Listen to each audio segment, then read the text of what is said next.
Ne pas payer la pension alimentaire est une infraction pénale.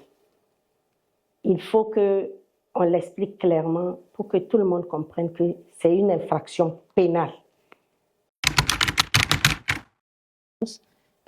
Et si le père refuse de payer cette pension alimentaire, ou si cette pension alimentaire qui donne 10, supposons qu'un père donne 15 000 pour 2 enfants, que peut faire cette femme?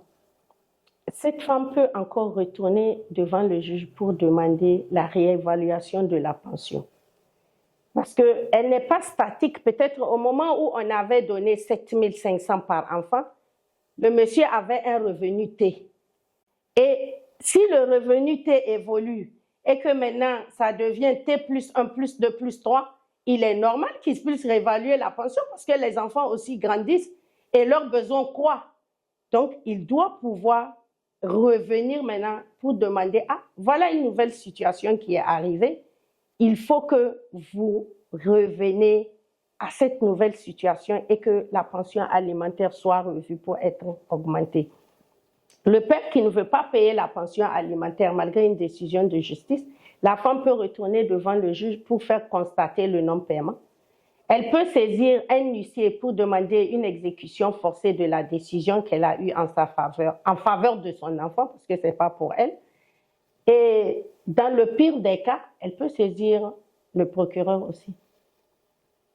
Alors, maître, quelles sont les sanctions que la loi prévoit contre un parent défaillant? Ne pas payer la pension alimentaire est une infraction pénale. Il faut qu'on l'explique clairement pour que tout le monde comprenne que c'est une infraction pénale. La pension est considérée comme une créance alimentaire. Les créances alimentaires ont une priorité sur toutes les autres créances. Tu es obligé de la payer et de la payer au moment où elle devait être payée. Donc, le père défaillant qui refuse de payer la pension alimentaire peut se retrouver sous le coup de l'article 260 à 261 du Code pénal.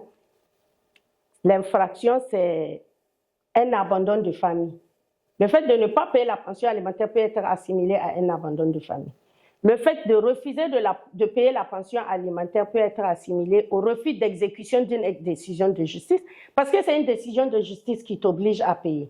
Et pour le refus d'exécution d'une décision de justice, tu vas te retrouver sous le coup de l'article 196 alinéa 1 et alinéa 3 du Code pénal. Donc, la personne peut être condamnée au paiement d'amende. Il peut même avoir une peine d'emprisonnement parce qu'il refuse de payer la pension alimentaire.